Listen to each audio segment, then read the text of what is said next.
بسم الله الرحمن الرحيم. الحمد لله نحمده تعالى ونستعينه ونستغفره ونعوذ بالله من شرور أنفسنا ومن سيئات أعمالنا.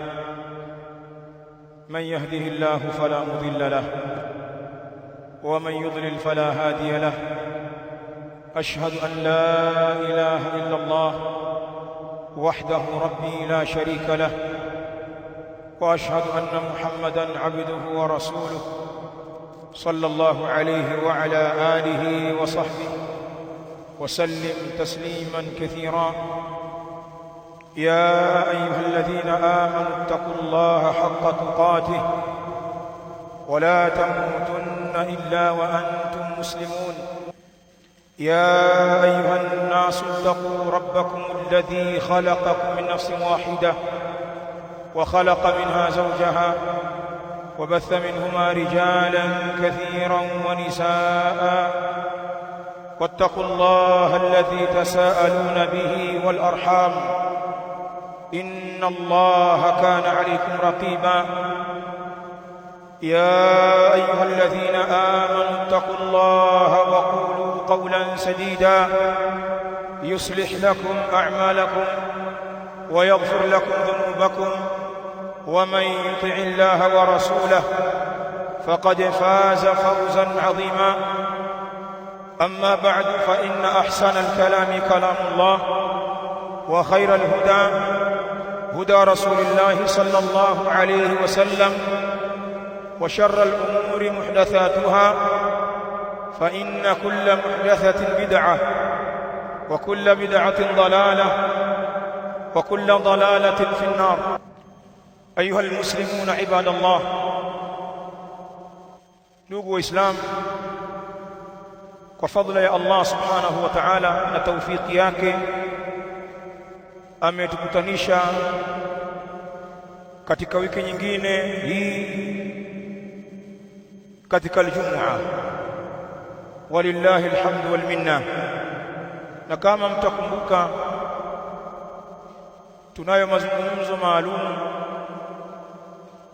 ambayo tumeahidiana yatakuwa ni endelevu katika membari hii. Mazungumzo tulionayo yameingia kwenye kichwa cha habari kinachosema asbabu rizqi وجالبات البركة عند تعسير العيش وغلاء الأسعار. sababu za riziki na yenye kuleta baraka wakati wa ugumu wa maisha na ughali wa bei. Mazungumzo haya walillahi alhamd tulianza katika Ijumaa iliyopita, na leo insha Allah taala katika Ijumaa hii ya mwezi wa Dhulqa'da ya mwaka 1447 tutayaendeleza katika awamu yake ya pili. Ayuha nasu ibadallah, tuyazingatie yale ambayo tuliyasema katika khutba iliyotangulia, na leo hii biidhnillahi alkarim tutaanza kutaja zile sababu ambazo zinawepesisha na kusahilisha upatikanaji wa riziki kwa Muislamu. Ulama wanatuambia rahimahumullahu ta'ala, fahunaka asbabun kathira litaysiri rizqi alhalal at-tayyib. Kwa hakika kuna sababu nyingi ambazo zinawepesisha riziki ya halali iliyokuwa nzuri. Waqad hatha عليها ودعا إليها القرآن الكريم والسنة النبوية الصحيحة. وحقيقة imehimiza juu ya sababu hizi na imelingania juu ya kuziendea sababu hizi Qur'ani takatifu, kadhalika sunna sahiha za Mtume sallallahu alaihi wa alihi wasallam. Asbabu ni nyingi sana, lau ukisoma Qur'an na Sunna za kusahilisha riziki kwa wanadamu. Na mimi insha Allah taala kwa mtiririko wa hutuba hizi kuanzia hii na itakayofuata, saadhkuru minha 12 sababan insha Allah, nitataja insha Allah takriban sababu 12 miongoni mwa sababu za kusahilisha riziki ya halali. Al-awwal, sababu ya kwanza min asbabi taysiri rizq, wanasema ulama at-tawakkul ala Allah rabbil alamin fi talab ar-rizq. Miongoni mwa sababu muhimu kabisa sisi waislamu tuzindukane kwenye hili ni kumtegemea Allah subhanahu wa ta'ala, kutawakkali kwake yeye katika utafutaji wa riziki. Na ulama wanaeleza hakikatu tawakkul, ukweli wa kutawakkal ni upi, nini maana ya kutawakkal kwa Allah subhanahu wa ta'ala. Wanasema at-tawakkul ala Allah subhanahu wa ta'ala maana huwa al-akhdhu bis-sababi wa ta'alluq al-qalbi bil-musabbibi subhanahu wa ta'ala. Kutawakkal maana yake ni kuchukua sababu kwenye kutafuta riziki, uweke chanzo, utafute namna ya kupatia riziki, kuchukua sababu, lakini pia taalluqul qalb bil musabbib subhanahu wa ta'ala, lakini pia ni kufungamana ule moyo wako na msababishaji wa sababu ambaye ni Allah subhanahu wa ta'ala. Ziko sababu na yuko msababishi wa sababu hizo subhanahu wa ta'ala. Hii ndiyo maana ya kutawakkal kwa Allah subhanahu wa ta'ala. Kwa hivyo hatua ya kwanza ya kutawakkal ni wewe kumtegemea Allah subhanahu wa ta'ala, muumba, kwamba yeye ndiye mwenye kutoa riziki na yeye ndiye amekadiria arzaki kwa viumbe wake. Hakuna mwingine anayetoa ila yeye. Moyo wako kwa yakini kabisa umwelekee yeye katika utafutaji wako, wala usimtufie yoyote katika viumbe, na wala usimtegemee moja kwa moja yoyote katika viumbe. Muegemee Allah subhanahu wa ta'ala. Umepata, umekosa, egemea kwake subhanahu wa ta'ala. Hiyo ni hatua ya kwanza ya tawakkul. Lakini katika maana ya kutawakkal ni kufanya sababu. Usikae tu ukasema riziki itakuja, mimi ninategemea kwa Allah, ukakaa msikitini, ukakaa maskani, ukabakia nyumbani bila kuchukua hatua yoyote. La, chukua sababu. Chukua jembe lako, nenda shamba. Chukua shoka lako, nenda kwenye kuni. Toka nyumbani, kaa kwenye biashara yako. Zunguka viwandani, omba kazi. Tafuta mtaji, fanya biashara. Huku ni kuchukua sababu, na Allah subhanahu wa ta'ala amejalia riziki zetu kwenye sababu. Qala Allah ta'ala, anatuambia Allah kwenye Qur'an, huwa alladhi ja'ala lakum al-ardha dhalulan famshu fi manakibiha wa kulu min rizqihi wa ilayhi an-nushur. Yeye Allah subhanahu wa ta'ala ndio ambaye ameifanya ardhi kuwa ni dhalili, ardhi imetulia, viumbe wakaitumia, mkaichimba mashimo, mkaitoboa visima, mkaweka nyumba juu yake, na mambo mbalimbali mkayafanya juu ya ardhi, mkalima, mkalala. Allah ndio ameifanya ardhi kuwa ni dhalili, imetii zile shughuli zote za kibinadamu zinazofanyika juu yake. Lau ingelitikisika au ikawa inahama, tusingeweza kufanya chochote. Huwa alladhi ja'ala lakum al-ardha dhalulan famshu fi manakibiha, basi tembeeni katika pembe zake hiyo ardhi, ay fi nawahiha, nendeni mkitembea kwenye engo za ardhi, mashariki na magharibi, kaskazini na kusini, tembeeni. Wakulu min rizqihi, na kuleni katika riziki za Allah subhanahu wa ta'ala. Wa ilayhi an-nushur, na kwake yeye Allah subhanahu wa ta'ala ndiyo makusanyo. Siku ya mwisho tutarejeshwa kwake, tuhojiwe zile mbio zetu ambazo ilipozifanya kwenye utafutaji ni za halali. Aya hii inazungumzia kuchukua sababu. na aya mfano hii nyingi kwenye Qur'an. Qala Allah ta'ala fa idha qudiyatis salatu fantashiru fil ardh wabtaghu min fadlillah, na mkimaliza kuiswali swala ya Ijumaa tawanyikeni ardhini, nendeni kwenye kazi mkatafute fadhila za Allah subhanahu wa ta'ala.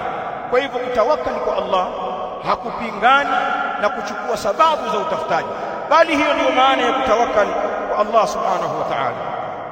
Allah anatuambia kwenye Qur'an kwa hili jambo hili la kutawakkali, waman yatawakkal ala Allah fahuwa hasbuh, na yeyote ambaye anategemea kwa Allah muumba, basi yeye Allah subhanahu wa ta'ala anamtosha. Moyo wako uelekee kwake kama nilivyoeleza, na ufanye sababu za kupata hiyo riziki. Ukitegemea kwa Allah kwa utaratibu huu wa kisheria, fahamu kwamba Allah subhanahu wa ta'ala anakutosha. Hutohitajia mzimu wala mganga wala kuhitajia kutambika wala kuhitajia mtu mpaka udhalilike, kwa sababu wewe unajua maana ya kutawakkali kwa Allah subhanahu wa ta'ala.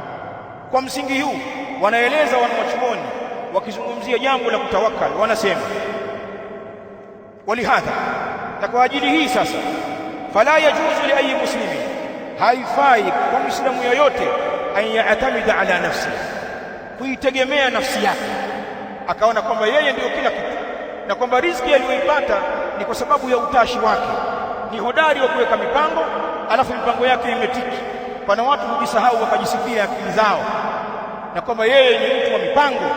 Mimi sijalala bwana, nikitega lazima mtego ukamate. Unanichukuliaje bwana?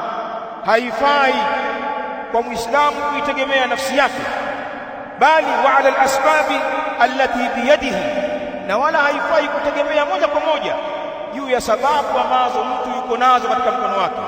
Pengine una elimu kubwa, pengine una ujuzi fulani, pengine una watu nyuma yako ambao wanaweza wakakuhami wakakusaidia, unazo asbabu. Usiweke moyo wako kwenye sababu zile kama ndio kila kitu. Wallahi sio kila kitu.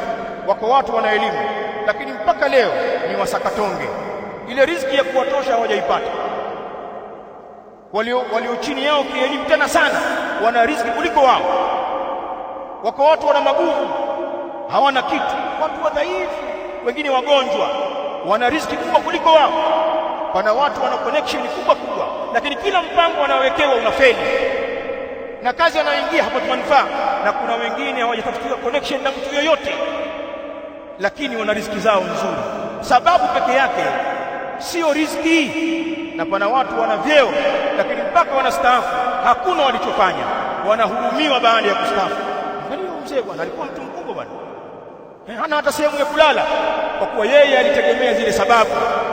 Sababu ulizokuwa nazo usizitegemee moja kwa moja, lakini pia usitegemee zile sababu ambazo zipo katika mkono wa mtu mwingine.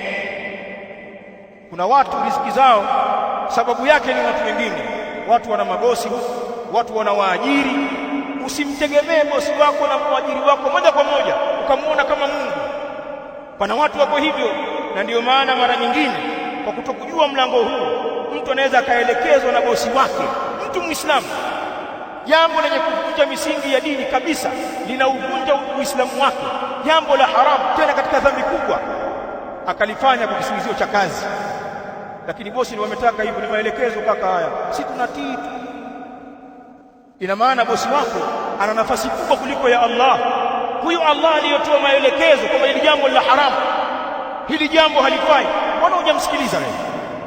Kwa nini unamsikiliza huyu mwanadamu ambaye ni bosi wako? Kuna kitu umekikosa. Wewe unamtegemea huyo mwingine kuliko Allah subhanahu wa ta'ala, na ndiyo maana maslahi yako yanapogongana na maelekezo yake, uko radhi kuvunja hukumu za Allah na ukatii maelekezo ya bosi wako. Haya tunayaona katika kazi zetu kila siku. Watu wanavunja dini kwa sababu ya kazi, alafu lugha yake imepewa maelekezo. Hayo majawabu yaandaye ukayajibu kiyama mbele ya Allah subhanahu wa ta'ala, alafu uone huyo bosi wako, huyo mwajiri wako atakutetea na adhabu za Allah. Huu ndio msingi wa kutawakkali. Al-Imam Tirmidhi rahimahullahu ta'ala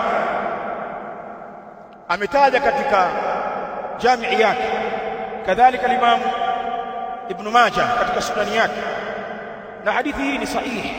Al-Allama al-Albani rahimahullah ta'ala ameisahihisha hadithi hii. Ni hadithi ya Umar ibn al-Khattab radiyallahu ta'ala anhu.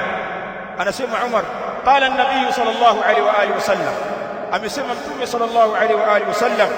Sikiliza hadithi hii, ina mafundisho makubwa ya kutawakkali kwa Allah. Law annakum tawakkaltum ala Allah haqqa tawakkulihi la razaqakum Allah kama yarzuqu at-tayra taghdu khimasan wa taruhu bitana. Mtume sallallahu alaihi wa alihi wasallam anasema, lau nyinyi mngelitegemea kwa Allah subhanahu wa ta'ala katika utafutaji wenu, ukweli wa kutegemea, mkawa sio waongo, mkawa sio watu wa kujaribu hivi unaitesti imani, la, lao mngelikuwa ni wa kweli kwenye kutawakkali kwa Allah subhanahu wa ta'ala, la razaqakumullah. Mtume sallallahu alaihi wa alihi wasallam anasema, angewaruzuku ni nyinyi Allah, mngepewa riziki kama yarzuqu at-tayr, kama vile ambavyo Allah anamruzuku ndege baywayu, kwelea na wengineo katika ndege. Allah anawaruzuku ndege hawa, taghdu khimasan, wanarauka asubuhi wanakwenda mashambani huko, hali ya kuwa matumbo yao hayana kitu ya kutubu, lakini wataruhu bitanan ay shab'ana, wanarudi jioni katika viota vyao wakiwa wameshiba vitumbo vyao. Hawajaajiriwa hao, hawalimi hao, hawapandi hao, wao ni kutoka wanaelekea sehemu fulani, wakijua huko wamevuna wanaenda sehemu nyingine, wanatoka na njaa, wanarudi wameshiba. Lau mngelikuwa mnamtegemea Allah kama walivyokuwa ndege kwa ule ukweli, basi mngeruzukiwa kama wanavyoruzukiwa wao. Al-Imam al-Hafidh Ibn Rajab al-Hanbali rahimahullahu ta'ala alipoitaja hadithi hii wakati anaisherehesha katika Jami'ul Ulum wal Hikam, akasema hadha al-hadith aslun fi at-tawakkul. Hadithi hii anakusudia hadithi ya Umar, hadithi hii ni msingi kwenye kutawakkal, wa annahu min a'zami al-asbab allati yustajlabu biha ar-rizq, na kwamba huko kutawakkal ni miongoni mwa sababu ambazo huletwa kwa sababu hizo riziki. Kutawakkali kwa Allah ni katika sababu kubwa za kuleta riziki. Ibadallah, ndugu zangu Waislamu, nukta hii ni nukta ya msingi sana, at-tawakkul ala Allah fi talabi rizq. Kwa haya ambayo tumeyasikia katika nusus, Waislamu tufahamu kwamba kutawakkali kwa Allah subhanahu wa ta'ala katika utafutaji na katika mambo yote ni ibada. At-tawakkul ala Allah ibada, kutegemea kwa Allah hii ni sehemu ya ibada na imeelekezwa na Allah subhanahu wa ta'ala. Kwa hivyo kama ni ibada, haifai isipokuwa afanyiwe Allah. Usiwategemee viumbe kama unavyomtegemea Allah. Hilo ni la kwanza. Lakini jambo la pili ambalo tulifahamu, wengi katika watafutaji wa riziki wamelikosa jambo hili, bali wameingiza mambo ya ushirikina katika jambo la mali na jambo la kutafuta. Wengi katika watafutaji wamesahau kipengele hiki. Mtu riziki ikichelewa hatulii moyo wake, lazima atafute kwa washirikina huko kama kuna nini kimetokea, nani anafanya kauzidi, mbona mambo hayang'ai. Watu wengi wameingiza ushirikina na kumtegemea asiyekuwa Allah subhanahu wa ta'ala katika majini, waganga wa kienyeji, wachawi, mizimu, mashetani na mfano wake.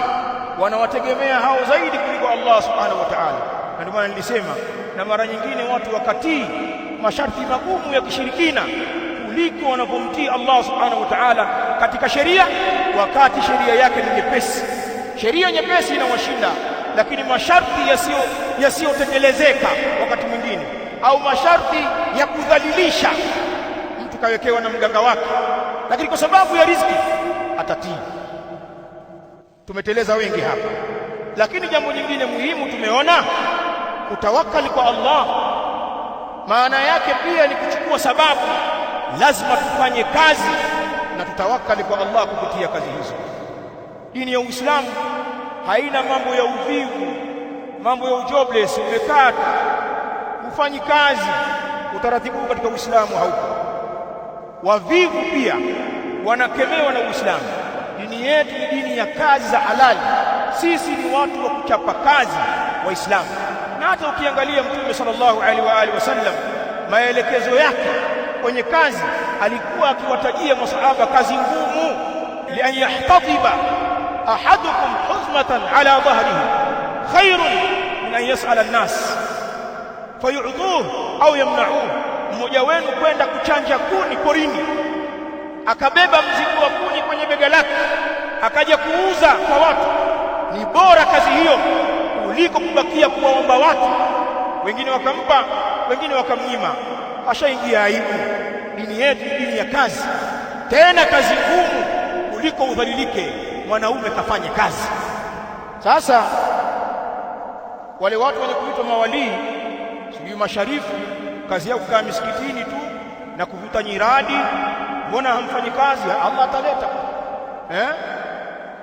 Sisi tuna mambo mengi bwana, tuko hapa, itakuja maana hiyo riziki itakuja hapo msikitini. Au wale wengine wazee wa da'wa, unawajua, wanatoka misafara ya kidawa, wanaterekeza familia. Haya, watoto wako na mkeo vipi? Wanahitaji kula, nyumba kulipiwa kodi, wanapata maradhi, wanatakiwa wasome. Asema amemwacha nyumbani Allah na mtume wake, yeye anachanja mbuga na kula pishori za Wahindi nyumbani, hakuna alichokiacha. Hakuna mambo haya. Weka sababu, fanya kazi, simamia familia yako. Jambo la pili, mambo ni mengi, barakallahu fikum. Miongoni mwa sababu za kuleta riziki za halali wanaotuambia ulama, jambo muhimu sana, takwa Allah tabaraka wa taala, ni jambo la kuogopa Allah subhanahu wa ta'ala. Allah kwenye Qur'an katika sura At-Talaq akizungumzia takwa na nafasi yake anasema, waman yattaqillaha yaj'al lahu makhrajan wa yarzuquhu min haythu la yahtasib. Allah subhanahu wa ta'ala kwenye aya hii anasema, na yeyote mwenye kumcha Allah, mcha Mungu wa kweli, yaj'al lahu makhrajan, Allah anamwekea yeye njia ya kunasuka. Ukiwa mcha Mungu wa kweli na pengine umekwama katika jambo kwa sababu ya ucha Mungu, Allah ameahidi kwenye Qur'an, wa huwa asdaqul qailin, na Allah ni mkweli katika wasemaji. Kweli zaidi, atamwekea mcha Mungu nafasi ya kunasuka kwenye tatizo alilokuwa nalo. Wa yarzuquhu min haythu la yahtasib, na atamruzuku huyo mcha Mungu katika njia ambayo mwenyewe hatarajii. Imam al-Humam Ibn Kathir rahimahullahu ta'ala kwenye tafsiri yake Tafsir al-Quran al-Azim, alipoitaja aya hii akasema, qawluhu wa yarzuquhu min haythu la yahtasib, qala rahimahullah, yarzuquhu min jihatin la takhtur bi balihi. Mcha Mungu huyo Allah anamruzuku mcha Mungu kupitia njia ambayo haijafikirika kwenye akili yake. Riziki yake inaweza ikaja kwa njia ambayo hakuwahi kufikiri. Wallahi, Allah mara nyingine anawaruzuku wacha Mungu kupitia maadui zao. Mtu adui yake anaona kwamba anakudhuru, lakini kila anavyokaza uadui wake mambo yafunguka. Pana watu riziki zimewajia wakiwa jela, kwa sababu kuna watu kwa chuki tu wamewasingizia wakawatia jela, kumbe kule kwenda jela ndio wanakutana na riziki. Pana watu riziki zao zimewafuata wakiwa mahabusu kwenye nondo. Mtu anaona kwamba anamkomoa, kumbe anafungua njia. Na nyinyi mnafahamu maisha, hiyo mifano iko mingi sana. Huyo ndio Allah kwa wacha Mungu, anawapa riziki kwa njia ambayo Ibn Kathir anasema haijafikirika katika akili zao kwamba nitapata riziki kwa njia hiyo. Na huwa ucha Mungu ambao unatupa riziki wameuelezea wanawachuoni.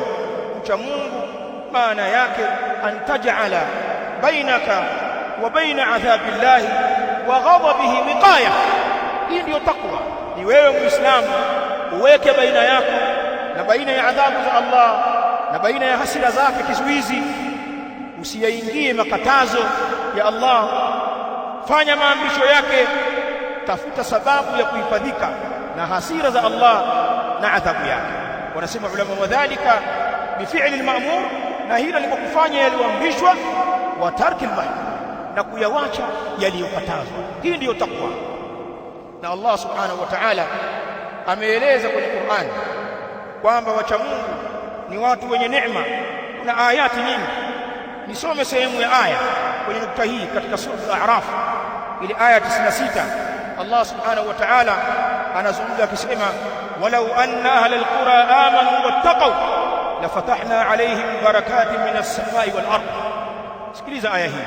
Allah anasema walau anna ahla al-qura amanu wattaqaw, lau watu wa miji, na al-qura hapa kama wanavyoeleza mufassirun, hiya al-qura allati ursilat ilayha ar-rusul, hii ni miji ambayo walitumiwa watu wa miji hiyo mitume, miji iliyokwenda manabii.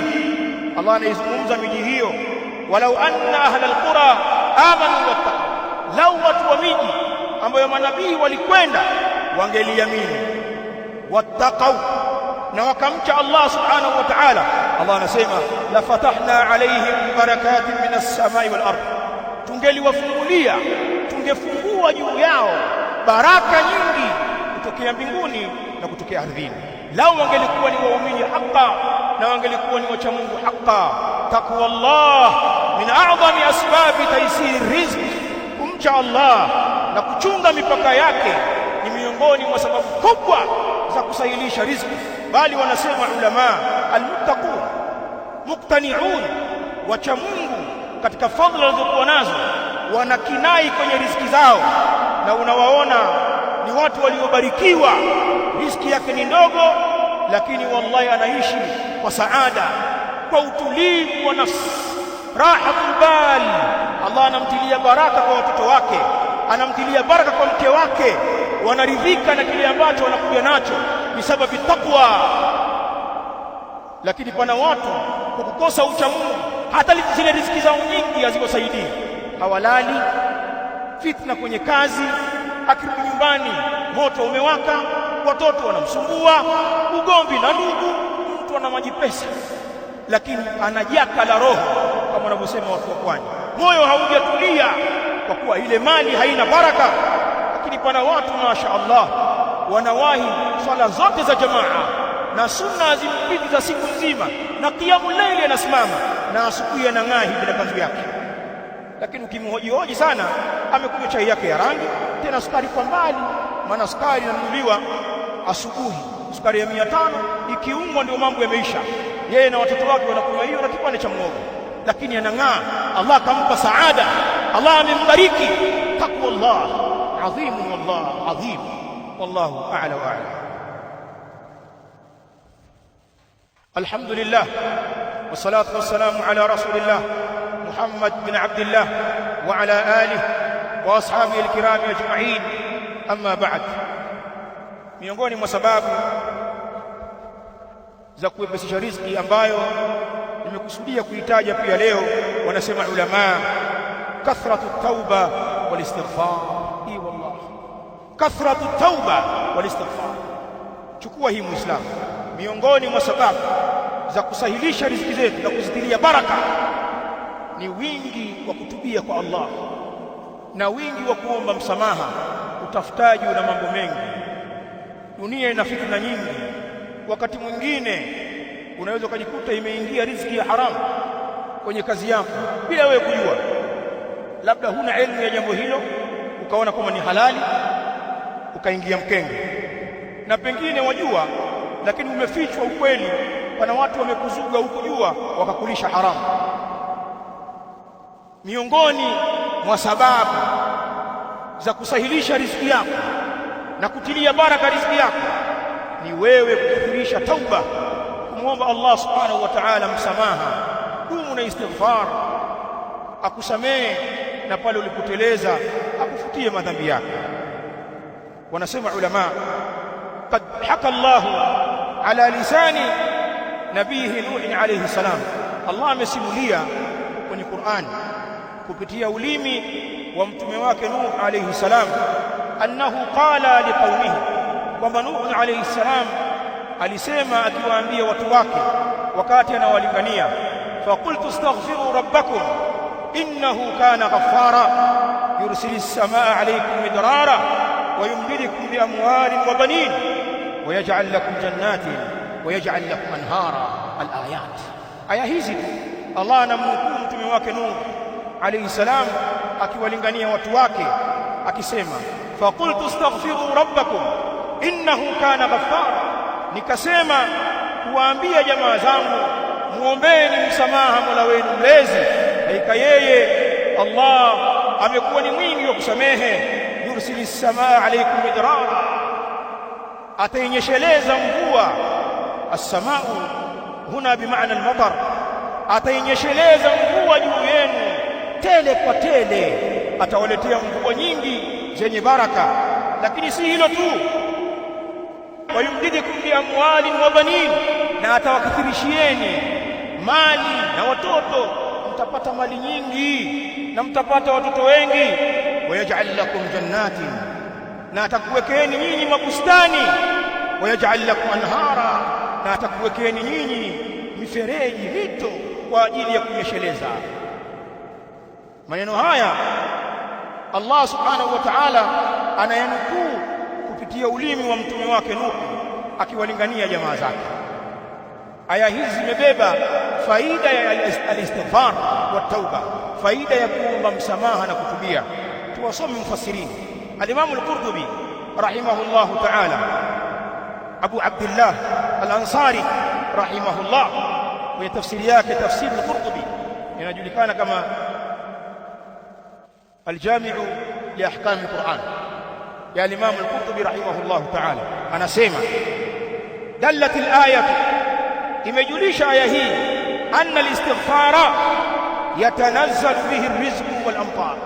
Aya hii imejulisha wazi wazi kwamba kuomba msamaha inashuka kwa sababu ya kuomba msamaha riziki, na zinashuka mvua. Maneno meupe kayazungumza al-Imam al-Qurtubi rahimahullahu ta'ala. Qala Ibn Kathir rahimahullahu ta'ala, Abu al-Fida, soma tafsiri yake kwenye aya hizi, anasema idha tubtum ila Allah wastaghfartumuhu wa ata'tumuhu kathura alaykum ar-rizqu wa asqakum min barakati as-samaa wa anbata lakum min barakati al-ard fa anbata lakum az-zar'a wa adarra lakum ad-dar'a wa amaddakum bi amwalin wa banin, ila akhir kalamihi rahimahullah. Ibn Kathir anasema aya hizi maana yake, idha tubtum ila Allah, nyinyi mkitubia kwa Allah, wastaghfartumuhu, na mkamwomba yeye msamaha, wa ata'tumuhu, na mkamtii Allah, kathura alaykum rizqu, itakuwa nyingi juu yenu riziki, wa asqakum min barakati samaa, na atakunyesheleeni nyinyi katika baraka za mbinguni kwa sababu ya kuomba msamaha. Wa ambata lakum min barakati al-ardh, na atawaotesheeni katika baraka za ardhi. Lau mkimwomba Allah msamaha na mkamtii, mtayapata hayo. Bali anasema rahimahullah, wa ambata lakum zar'a, na Allah atawaotesheeni mimea. Wa adarra lakum ad-dar'a, na atabubujisha maziwa kwenye viwele vya wanyama wenu, viwele vikavimba, mtakamua maziwa mengi. Wa amaddakum, na atawaongezeeni nyinyi bi amwali, kwa mali tele, wa banin, na kwa watoto. Hadhihi thamaratu al-istighfar, haya ni matunda ya kuomba msamaha. Billahi alaykum, hebu tujiulize sisi watafutaji, huwa tunakaa kikao maalum cha kumlilia Allah na kumwomba msamaha makosa yetu, tukasema nastaghfirullah wa natubu ilayhi, Allahumma ighfir li ma qaddamtu wa ma akhartu wa ma asrartu wa ma a'lantu, anta al-muqaddim wa anta al-muakhir, la ilaha illa anta faghfir li maghfiratan min 'indik. Dua kama hizi tunasoma, twazijua. Basi nikwambie, chukua fursa hii, min a'zami asbabi taysiri rizq, miongoni mwa sababu kubwa za kusahilisha riziki zetu na kuzitilia baraka ni kumlilia Allah na kutubia kwake. Sasa usibakie na kazi peke yake, kwamba nina kazi ndio kibali cha kutoboa. Unaweza usifanikiwe na kazi yako. Usikae tu kuwaomba watu, sina kazi, nisaidieni, mbona mnaniangalia tu. Unamlilia Allah kwa makosa yako, huenda huko kunyimwa kazi ni adhabu. Kuna makosa unayafanya, mlilie Mola wako akuondoshee adhabu hiyo, akupe kazi ya halali itakayokustiri. Kathratul istighfar, wingi wa kuomba msamaha. Ibadallah, mambo haya yanahitaji mazungumzo ya mara kwa mara na kuwazindua Waislamu kwa ukweli na kwa dhati. Sisi tumeathiriwa na watu wa kilimwengu, wakatupa sera zao na mipango yao ya kiuchumi, kwa namna gani utapata hela, namna gani utakuza biashara, namna gani utaokoa hasara na mfano wa hayo. Sisemi kwamba si mambo yenye faida, lakini tumemili huko zaidi, tukaacha haya mambo ya msingi ya dini yetu. Kuna mtu utakuta ni hodari kwenye utafutaji wa riziki kwa kuweka mipango, ataandaa kama ni watu wa masoko, masha Allah, atamweka meneja mahiri, afisa masoko azunguke kwa ajili ya kutafuta wateja. Ataandaa promotion mbalimbali za biashara yake, ataweka ofa mbalimbali, mapunguzo ya msimu mbalimbali, akitafuta riziki. Lakini hata siku moja hajakumbuka haya tunayoyasema, kama kufanya istighfar. Yeye ameathiriwa na watu wa kimwengu. Bwana, ukitaka kufanikiwa, tengeneza mfumo, andaa meneja mzuri, director makini, watu wa masoko wawepo, watu wa huduma kwa wateja wawepo, alafu angalia soko linapokwenda, bidhaa zako zina discount, sijui kitu gani kwa wateja, na mtu anayazingatia yale kwa makini kabisa. Lakini hata siku moja hakaya akasema astaghfirullah wa atubu ilayhi, na kwamba hili ni katika sababu za kuniletea riziki. Kama nasema uongo niambieni. Haya hatuyafanyi, tumeyawacha. Tunaandama mambo ya watu wa kilimwengu tu, na ndio maana hizo riziki tunazipata hazitusaidii kuipata akhira. Zinakusaidia kula, umejenga, unavaa vizuri, unasomesha watoto wako sehemu za ghali, maisha yako sawa, gari yako ya kisasa. Una mchango upi kwenye Uislamu? Lau ukifa wewe, ile mali itakusaidia. Watu wengi hawana kitu, wallahi, mughaffalun, wana mamilioni ya pesa, mambo ya dini yanawapita, wanayasaidia mambo ya dini watu wanyonge. Wale ganganjaa, yeye ni mfadhili wa ushenzi na mambo ya hovyo na anasa za nafsi yake. Kwa nadhani hiyo mali nyingi inakusaidia wewe? Umezikwa kheri na mali yako imeondoshewa baraka, kwa kuwa ulitegemea misingi ya kilimwengu peke yake kwenye kuchuma kwako. Sasa umepewa, hazikusaidii. Matajiri wengi utawaonea huruma, wamwambia jambo la kheri, naye analia njaa kama wewe. Unampelekea kheri anaiweza, bwana, hili jambo la dini limekwama, naye anafunga mikono naye. Sisi tufanyeje hapa? Hebu tutafute watu bwana. Wewe nani nyani? Watu waliokufuata, kwani hatuwajui watu sisi? Tumekufuata wewe kwa kuwa Allah amekufadhilisha juu yetu. Alafu watu ndio maneno gani? Ni mughaffal, ni mtu aliyeghafilika. Watu hawa ni kwa sababu wanaikiuka misingi hii. Nimewatajia misingi mitatu leo, hebu ikamateni, kwa kuwa hii ina maelezo mapana. At-tawakkul ala Allah fi talabi rizq. La pili, taqwa Allah subhanahu wa ta'ala fi talabi rizq. La tatu, kathratu at-tauba wal istighfar fi talabi rizq. Hii ni mihimili ya kuleta riziki na kutia baraka. أقول قولي هذا وبالله توفيق، وصلى الله وسلم على نبينا محمد وعلى آله وأصحابه الكرام أجمعين. واقم الصلاة ورحمة الله.